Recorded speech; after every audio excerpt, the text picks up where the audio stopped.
رب کائنات نے اپنی لاریب کتاب میں ارشاد فرمایا، ان اللہ لا یغیر ما بقوم، بے شک اللہ کسی قوم سے اپنی نعمت نہیں بدلتا، حتی یغیروا ما بانفسہم، یہاں تک کہ وہ خود اپنی حالت نہ بدلیں۔ ایک آسان سا ترجمہ کہ رب کائنات کسی قوم کی حالت اس وقت تک نہیں بدلتا جب تک وہ اپنی حالت خود نہ بدلیں۔ تو میرے نبی صلی اللہ علیہ وسلم کے غلاموں، یہ ضابطہ، یہ اصول، یہ قانون ہمیں دیا گیا۔ کتنے احباب ایسے ہیں جنہیں جب تقدیر کا معاملہ ہاتھ میں دیا جاتا ہے کہ اپنی تقدیر بدلو، لیکن اس وقت وہ تقدیر اپنی نہیں بدل سکتے، بلکہ میرے نبی کی ایک حدیث کے مصداق بنتے ہیں کہ سرکار دو جہاں صلی اللہ علیہ وسلم نے فرمایا کہ جو بندہ کسی ظالم کی سپورٹ کرتا ہے، اس کو قوت پہنچاتا ہے، تقویت دیتا ہے، حالانکہ اسے پتہ بھی ہے یہ بندہ ظالم ہے، لیکن جاننے کے باوجود پھر کسی ظالم کی سپورٹ کرتا ہے، تو میری سرکار فرماتے فقد خرج من الاسلام، وہ بندہ اسلام سے خارج ہو جاتا ہے۔ حضرت ابو ہریرہ رضی اللہ تعالیٰ عنہ راوی ہیں، سرور دو عالم صلی اللہ علیہ وسلم نے فرمایا، میرے صحابہ مفلس کون ہے، غریب کون ہے؟ تو اصحاب پیغمبر کہنے لگے، اے اللہ کے رسول صلی اللہ علیہ وسلم، غریب وہ ہے جس کے پاس درہم و دینار نہ ہو، روپیہ پیسہ نہ ہو، دنیا کا مال یہ دولت نہ ہو۔ تو اللہ کے رسول صلی اللہ علیہ وسلم نے فرمایا، میرے غلاموں آؤ تمہیں بتاتا ہوں غریب کون ہوگا۔ فرمایا قیامت کے دن وہ بندہ غریب ہوگا جس کے پاس نمازیں بھی ہوں گی، روزے بھی ہوں گے، حج بھی ہوگا، زکوٰۃ بھی ہوگی، اعمال سارے کثیر ہوں گے، لیکن اس حال میں آئے گا کہ لوگوں کے حق اس کے ذمہ ہوں گے، کسی کو اس نے گالیاں دی ہوگی، کسی کا حق مارا ہوگا، کسی کی زمین دبائی ہوگی۔ فرمایا اس حالت میں آئے گا کہ نمازیں بھی کثرت سے، اعمال صالحہ کا انبار لے کر آئے گا، لیکن اس کے ذمہ لوگوں کے حق ہوں گے، لوگوں کے حقوق کا قاتل ہوگا، لوگوں کے حقوق غصب کرنے والا ہوگا، حق مارنے والا ہوگا۔ وہ لوگ آئیں گے، عرض کریں گے اللہ اس نے ہمیں گالیاں دی تھی، تو رب کائنات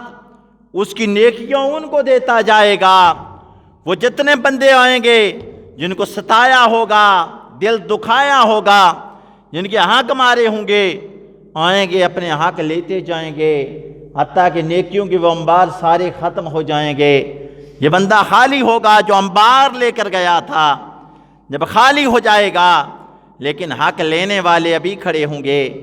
رب کائنات پھر ان کے گناہ اس کے ذمہ ڈالے گا، ڈال کر اس بندے کو دوزخ میں ڈال دیا جائے گا۔ میرے آقا فرماتے میرے غلاموں یہ غریب ہے جو دنیا میں حق مارتا تھا۔ سرور دو عالم صلی اللہ علیہ وسلم نے فرمایا، میری سرکار فرماتے ہیں وہ بندہ جس کو اللہ حکومت دیتا ہے، اور کرسی چھوڑنا تو ویسے بڑی مشکل بات ہے، لیکن اللہ کا فیصلہ آ جاتا ہے پھر تو چھوڑنا ہی پڑتی ہے، مر جاتا ہے حکمرانی کرتے کرتے۔ تو میری سرکار فرماتے ہیں کہ وہ ایسا کہ اس کے جو ماتحت لوگ ہیں ان پر دباؤ اس نے ڈالا ہوگا، ان کا حق مارا ہوگا، ان سے خیانت کی ہوگی، ان کا کھوٹ اس کے دل میں ہوگا، تو میرے مصطفیٰ فرماتے ہیں لوگ لاکھ چرچے کریں، کلمہ گو تھا، نیک تھا، یہ کام کروایا، یہ کام، اپنی عوام سے جو خیانت کرنے والا، سرکار نے فرمایا جنت دور کی بات ہے، جنت کی خوشبو بھی نہیں سونگھ پائے گا۔ تو میرے رؤوف الرحیم نبی صلی اللہ علیہ وسلم کے غلاموں، جتنا بڑا عہدہ، جتنا بڑا منصب ہوتا ہے، اتنا حساب بھی اللہ کی بارگاہ میں اس کا دینا زیادہ ہوتا ہے۔ حضرت مولا عمر رضی اللہ تعالیٰ عنہ آپ کے بارے میں ایک انگریز نے کہا کہ مسلمانوں کو ایک عمر اور اگر مل جاتا تو محمد کے دین کے سوا کوئی دین نہ نظر آتا، ہر طرف دین اسلام کے بارے ہوتے، لیکن مسلمانوں تمہاری بدقسمتی، تمہیں دوسرا عمر کوئی نہیں ملا۔ آپ جس گلی سے گزرتے تھے آپ کے سائے سے شیطان دور ہو جاتا تھا، شیطان بھی بھاگنا شروع کر دیتا تھا۔ کہتے کہ مدینے کے اندر زلزلہ ہوا تو مولا عمر اس وقت مسلمانوں کے امیر تھے، خلیفہ تھے، آپ نے زمین پر پاؤں مارا، فرمایا عمر نے انصاف سے تجھے بر نہیں دیا، وہ تیرے اوپر انصاف نہیں کیا۔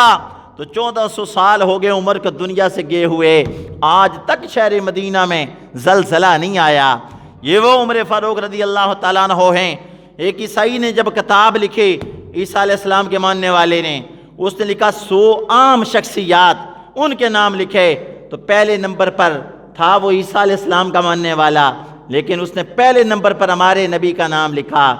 دوسرے نمبر پر حضرت عمر کا نام لکھا، تیسرے نمبر پر عیسیٰ علیہ السلام کا نام لکھا۔ اس نے کہا ہوں تو میں عیسیٰ کا کلمہ پڑھنے والا، لیکن جہاں تک سرداری ہے وہ کائنات میں محمد کی نظر آتی ہے، ان کے غلاموں کی نظر آتی ہے۔ دوسرے نمبر پر مولا عمر کا نام لکھا، تو مولا عمر کا جب وصال ہوا، آخری گھڑیاں تھی، وصال ہونے والا تھا، تو آپ کے پاس سرکار کے صحابہ حضرت علی المرضیٰ آئے، تو آپ کے فضائل زندگی میں بیان کرنے لگے، آپ نے یہ کام کیا، یہ کام کیا، یہ کام کیا۔ تو فرمایا علی اب ان چیزوں کی ضرورت نہیں ہے، دعا کریں میرا اگلا جان آسان ہو جائے، وہاں آسانیاں پیدا ہو جائیں۔ تو عمر فاروق ان گھڑیوں میں دنیا سے جا رہے ہیں۔ کسی نے کہا اچھا کفن، فرمایا اگر اعمال نہ اچھے ہوئے تو میرے دوستوں میں نے کفن کو کیا کرنا ہے، اگر اعمال اچھے ہوئے پھر قبر بھی اچھی ہو جائے گی، رب کفن بھی اچھے دے دے گا۔ تو اگر اعمال ہی نہ اچھے ہوئے تو وہ عمر علی المرضیٰ سے کہنے لگے میری قبر پر کھڑے ہو کر بیان کرنا، بلکہ کل جب رب کی عدالت لگے یہ گواہیاں دینا کہ عمر فاروق نے یہ کام کیے، عمر فاروق نے یہ کام کیے۔ میرے رؤوف الرحیم نبی کے غلاموں، میں دیکھتا ہوں ہمارے کتنے بیلی احباب ہیں، بڑا ایک شوق ہوتا ہے کہ کوئی بندہ آگے چلے، وہ گاڑی کا دروازہ کھڑکی اس کی کھولے، ہمارے پاؤں میں جوتی لگوائے، لقمہ منہ میں ڈالے، تو میں سوچتا رہتا ہوں کہ یہ بھی اس وقت تک کر رہے ہیں جب تک وہ رقم ہضم ہو جائے۔ ہضم ہو جائے تو کبھی انہیں پوچھنا ہے، ہضم ہونے تک وہ پوچھتے رہتے ہیں۔ کل اگر ان کی بات صحیح آ جائے تو ان کا خیال بھی یہی ہوگا کہ اس کو بھی ذرا ہم نوکر بنائیں، کل تو پیسہ نہیں تھا اس نے بنایا تھا، آج آ گیا ہے ذرا ہم اس کو بنائیں۔ کیونکہ جب کوئی بندہ کسی کو خرید لیتا ہے پھر اس کی تمنا ہوتی ہے میرا ہر کام یہی کرے۔ حضرت عمر بن عبدالعزیز رضی اللہ تعالیٰ عنہ، یہ عمر فاروق رضی اللہ تعالیٰ عنہ کے سمجھیں پڑ پوتے لگتے ہیں، اپنے مخصوص وقت کے اندر وہی نظام عمر فاروق والا یہ لے آئے ہیں، اور اسلام میں ان کو 5واں خلیفہ کہا جاتا ہے۔ تو میرے رؤوف الرحیم نبی صلی اللہ علیہ وسلم کے غلاموں، کوئی مہمان آپ کے پاس آیا، جب مہمان آپ کے پاس آتا ہے آپ بھی بیٹھے ہوئے ہیں، مہمان بھی بیٹھا ہوا ہے، ایک نوکر تھا، نوکر آپ کا سو گیا، آرام کرنے لگا، جب سو جاتا ہے دیا آپ کا بجھ گیا، جب دیا بجھ گیا تو وہ جو مہمان آیا تھا کہنے لگا حضرت میں جلا دیتا ہوں۔ فرمایا جو مہمان آ جائے مہمانوں سے کام نہیں کروائے جاتے، ان سے خدمت نہیں لی جاتی، یہ خود اٹھ کر میں جلاؤں گا۔ وہ کہنے لگا اس نوکر کو ذرا جگا دینا، یہ نوکری کرتا آپ تنخواہ دیتے ہیں۔ فرمایا جوان بندہ ہے یار، کام کرتے کرتے تھک جاتا ہے، اب اس کو نیند آئی ہے، اسے جگانا اچھا نہیں ہے، اس کو آرام کرنے دیا جائے۔ وہ بندہ ادھر آرام کر رہا ہے، عمر بن عبدالعزیز جاتے ہیں، دیے میں تیل ڈالتے ہیں، پھر اس کو آگ لگاتے ہیں، جل جاتا ہے۔ جب واپس آئے تو ابن جوزی رحمۃ اللہ تعالیٰ علیہ نے لکھا، آپ نے اس مہمان سے فرمایا وہ مہمان جب میں گیا عمر بن عبدالعزیز تھا، جب واپس آیا پھر بھی عمر بن عبدالعزیز ہوں، کوئی فرق نہیں آیا۔ تو مولا عمر جب ملک شام گئے، کسی نے کہا کہ آپ نے نوکر سے باری مقرر کی ہے، اتنا سفر تو بیٹھے گا، اتنا میں بیٹھوں گا، اتنی سفر تم ہار پکڑے گا، اتنا سفر میں پکڑوں گا۔ تو عمر اب وقت قریب آیا ہے، آپ نے شہر میں داخل ہونے والے ہیں، تو یہ غلام کی باری ہے، ذرا آپ ہی بیٹھ جائیں۔ تو وہ غلام کہنے لگا آپ ہی بیٹھ جائیں، اور سرکار کے صحابہ کہنے لگے۔ تو فرمایا عمر کے اعمال صرف ادھر نہیں دیکھے جاتے، وہ آسمانوں پر بھی دیکھے جاتے ہیں۔ عمر ایک وہ وقت عمر پر گزرا ہے، عمر تو اونٹ بھی سنبھال نہیں سکتا، آدھی دنیا کا بادشاہ بنا ہے۔ یہ محمد نے بنایا ہے، جو عزت ملی ہے وہ دین نے ہمیں عزت دی ہے۔ ان لوگوں کی خاطر ہم محمد کے دین کو بدل نہیں سکتے، کیونکہ دین ہمارے تابع نہیں ہے، ہم محمد مصطفیٰ کے دین کے تابع ہیں۔ تو میرے رؤوف الرحیم نبی کے غلاموں، عمر بن عبدالعزیز کہنے لگے دیا جلانے گیا تھا تو عمر بن عبدالعزیز تھا، پلٹ کے آیا ہوں اب بھی عمر بن عبدالعزیز ہوں، کوئی فرق نہیں آیا، میرا باپ بھی وہی ہے۔ تو میرے رؤوف الرحیم نبی صلی اللہ علیہ وسلم کے غلاموں، بڑے لوگ تھے، ان لوگوں کی مثالیں دنیا کے اندر آج ہمارے سامنے موجود ہیں۔ حضرت ابوبکر صدیق رضی اللہ تعالیٰ عنہ، جب آپ کو خلیفہ مقرر کیا گیا تو آپ نے فرمایا مجھے پسند نہیں ہے، میری جگہ کسی اور کو مقرر کریں۔ تو کہنے لگے ابوبکر آپ کے ہوتے ہوئے ہم کسی کو مقرر نہیں کر سکتے، کیونکہ آپ وہ ہیں جسے رسول اللہ نے اپنے مسلح پہ کھڑے کیا، آپ کے پیچھے اللہ کے رسول کھڑے ہوئے، تو رسول اللہ نے ظاہری زندگی میں جس کو کھڑا کیا، اب اس کے ہوتے ہوئے اس مسلح پر کوئی نہیں جا سکتا، لہٰذا آپ ہی جائیں۔ تو ابوبکر صدیق رضی اللہ تعالیٰ عنہ ادھر بیٹھے ہیں تو دو بچیاں آ گئی، آ کر رونے لگی۔ آپ نے فرمایا بچیوں رونے کی کیا بات ہے، کیوں رو رہی ہو؟ تو وہ کہنے لگی ابوبکر صدیق ہمارے باپ زندہ تھے، ابھی رسول اللہ کا ظاہری دور تھا، اللہ کے رسول آپ کے درمیان موجود تھے، تو کیا ہوتا تھا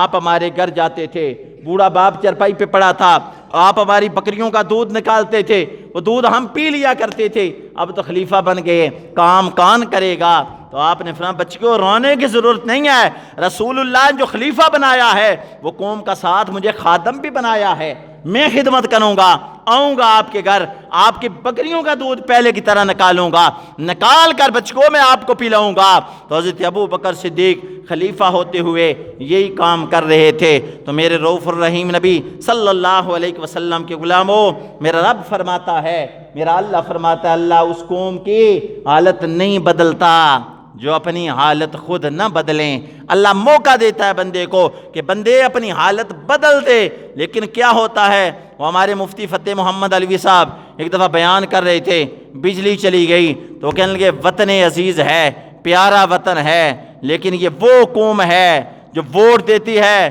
میاں نواز شریف کو، جلسے خان صاحب کے اٹینڈ کرتی ہے، اور فرمایا جنازہ غازی ملک ممتاز قادری کا یہ لوگ پڑھتے ہیں، اور جب تقدیر کا فیصلہ ہاتھ میں لیا جاتا ہے تو اس وقت سوچتے نہیں، رات کو آیت الکرسی کی پڑھ کے کہتے ہیں وہ جس طرح اللہ کی مرضی، بس اللہ راضی رہے اسی طرح ہو جائے گا، نہ بلکہ اللہ نے آپ کو بھی اختیار دیا ہے کہ لوگوں اپنی تقدیر بدلو، اس بندے کا انتخاب کرو جو آپ کے حقوق کی حفاظت کرے، حقوق کی جنگ لڑے، آپ کے لیے بہتر ہو۔ یہ اللہ یہ بار بار وقت نہیں دیتا، جب اس کی نعمت کی قدر نہ کی جائے تو رب کائنات پھر اپنی نعمت بندوں سے چھین لیتا ہے، جب کوئی قدر نہ کرے تو اللہ چھین لیتا ہے۔ سورہ بقرہ کے اندر ارشاد ہوتا ہے، دوسرا پارہ اس کا آخری جو صفحہ ہے اس کے اندر رب کائنات نے بڑی تفصیل سے بنی اسرائیلیوں کے واقعات قرآن کے اندر بیان فرمائے ہیں۔ میرے رؤوف الرحیم نبی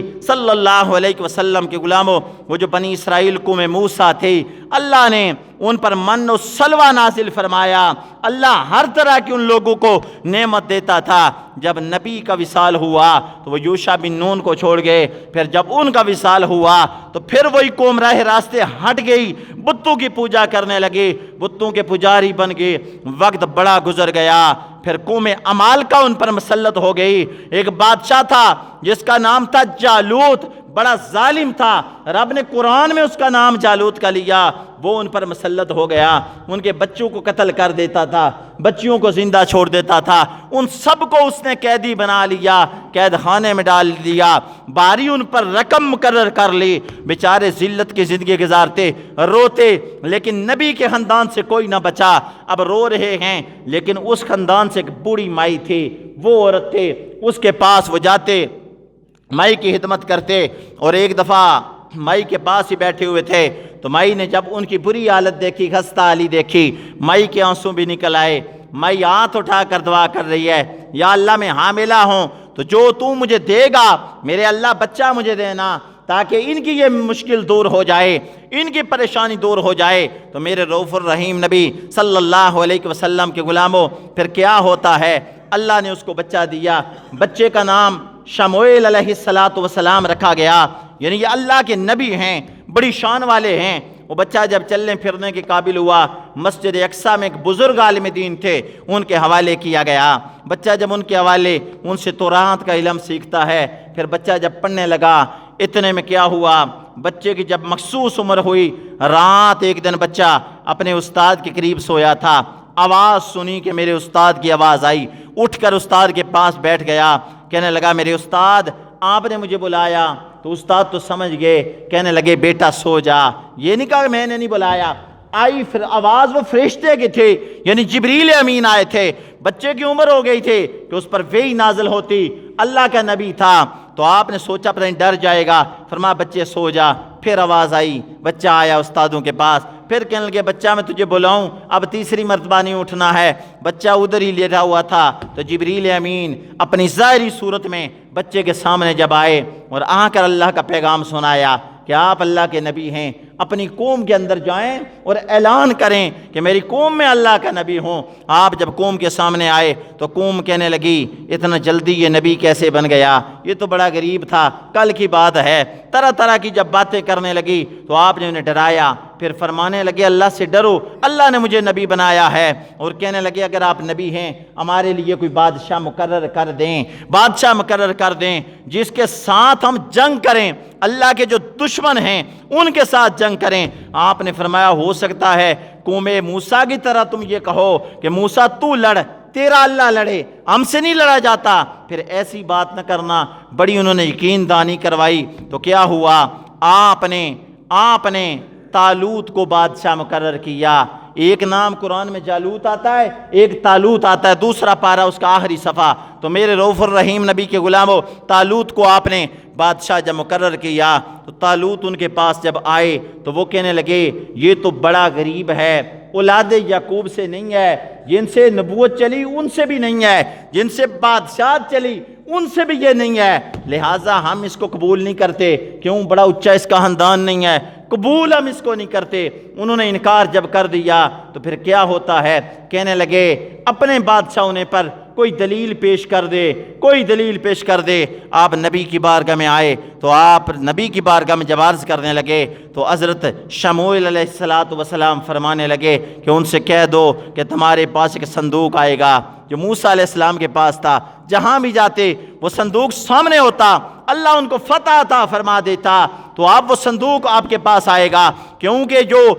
بنی اسرائیل آپ پر مسلط ہوئے تھے وہ لوگ ظالم لوگ قوم جالوت، تو وہ صندوق اٹھا کر لے گئے تھے، تو آپ ناکام اس لیے ہوئے ہیں، وہ صندوق آئے گا۔ اتنے میں انہوں نے بھی وہ صندوق ایک گندی جگہ پہ رکھا تھا، تو وہ لوگ بھی ان کی بستیاں 5 بستیاں الٹ گئی، 5 ان کے علاقے برباد ہو گئے، وہ بھی پریشان تھے کہ اس صندوق کی وجہ سے ہمارے اوپر اللہ کی طرف سے عذاب آ رہا ہے، بڑے پریشان تھے وہ لوگ۔ انہوں نے کہا یہ صندوق یہاں سے نکالیں، ہو سکتا ہے پھر جوانی ملے، عروج ملے۔ انہوں نے 2 گائے لی، ان پر وہ باندھا اور گائے کو اس شہر سے نکال دیا۔ جب نکالا تو وہی صندوق